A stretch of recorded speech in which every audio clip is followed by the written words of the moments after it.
નમસ્કાર, આપ જોઈ રહ્યા છો નિર્ભય ન્યૂઝ અને હું છું આપની સાથે રીતિ। બનાસકાંઠાની અંદર જ્ઞાનીબેન ઠાકોર સંસદ તરીકે વિજેતા બની ગયા એટલે હવે તે વાવ વિધાનસભાના જે ધારાસભ્ય હતા તેમાંથી તેમણે રાજીનામું આપ્યું અને અત્યારે જ્યારે એમની પેટા ચૂંટણી થોડા દિવસ પછી યોજાશે ત્યારે એમનો ડાબો જમણો હાથ કહી શકાય ગુલાબસિંહ રાજપૂત અને ઠાકરસિંહ રબારી આ બે નામો અત્યારે ભારે ચર્ચામાં છે કે આ વખતે જ્ઞાનીબેન પોતાના ઉત્તરાધિકારી કોને બનાવે છે, એટલે કે વાવ બેઠક ઉપરથી કોને આ વખતે કોંગ્રેસ ટિકિટ આપશે અને એ પણ જ્ઞાનીબેનના કહેવા ઉપર। એટલે આ વખતે બે મુખ્ય દાવેદાર છે વાવ વિધાનસભા બેઠકના ગુલાબસિંહ રાજપૂત અને ઠાકરસિંહ રબારી। પરંતુ સવાલ એ થઈ રહ્યો છે હવે વિધાનસભાની પેટા ચૂંટણી નજીકમાં આવશે ત્યારે ગુલાબસિંહ રાજપૂત આ ચૂંટણીને લઈને શું કહી રહ્યા છે તે આપણે સાંભળવું છે।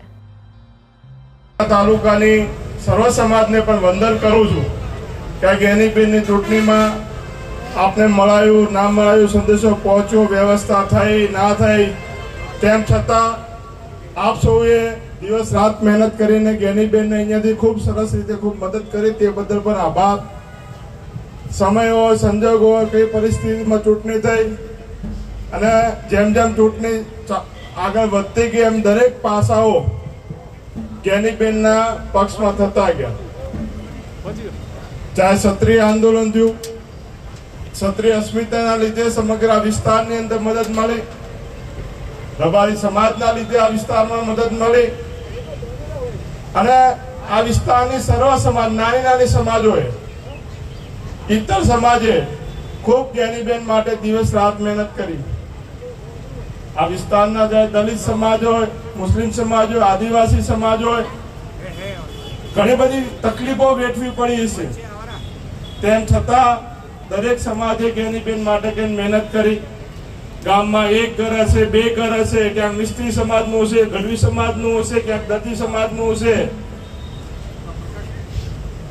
એક એક ઘર હશે, એમને પણ તકલીફો વેઠીને જ્ઞાનીબેન માટે કરીને દિવસ રાત મહેનત કરી। આ ઉંમરે નથાભાઈ હોય, બળવંતજી હોય, બધા કોંગ્રેસ પાર્ટીના આગેવાનોએ ખૂબ મહેનત કરી। એના જ પ્રયત્નથી આજે જ્ઞાનીબેન સંસદ સભ્ય છે। ગામડાની મીટિંગ હોય, તન મન ને ધનથી આવી ચૂંટણી, હું તો કહું ભરતસિંહભાઈ કહું કે બધાને આવી ચૂંટણી જ્ઞાનીબેન જેવી લડાવ જેવા આશીર્વાદ આપજો, પ્રાર્થના કરી। બધી રીતે બધા લોકોએ પોતપોતાની જવાબદારીઓ ગામડે ગામડે બધા ઉપાડી લીધી। કોઈને જ્ઞાનીબેનને માથે એટલું ટેન્શન નહીં। એમને લગભગ ઓછામાં ઓછી 300 થી 350 મીટિંગો આ લોકસભાની અંદર કરી છે, ત્યારે નથી એટલી જ્ઞાનીબેને કરી। તમારા સૌના સાથ સરકારને આશીર્વાદથી કરી અને પહેલા દિવસે જે દિવસે ટિકિટ મળી એ દિવસથી જીત્યા ત્યાં સુધી જ્ઞાનીબેન માટે લોકોનો એટલો ને એટલો ઉત્સાહ હતો, લાગણી હતી, એ જ બતાવે છે।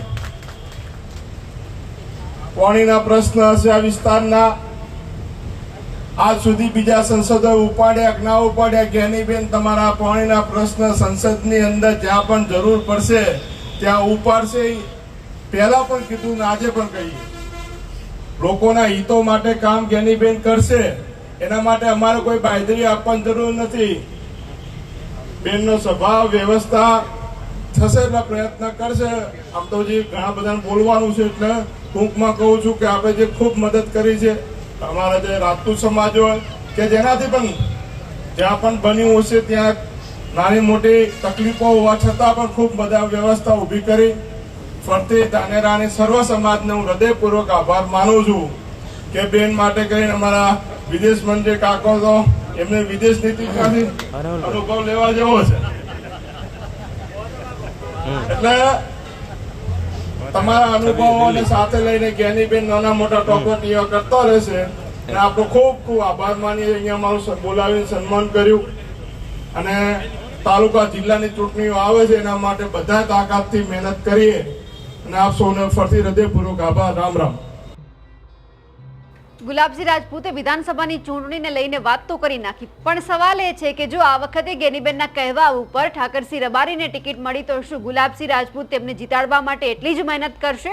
અને જો ગુલાબસિંહ રાજપૂતને ટિકિટ આપવામાં આવી તો ઠાકરસિંહ રબારી એટલી જ મહેનત ગુલાબસિંહ રાજપૂતને જીતાડવામાં મદદ કરશે જેટલી આ બંને ગેનીબેનને જીતાડવામાં મદદ કરી હતી?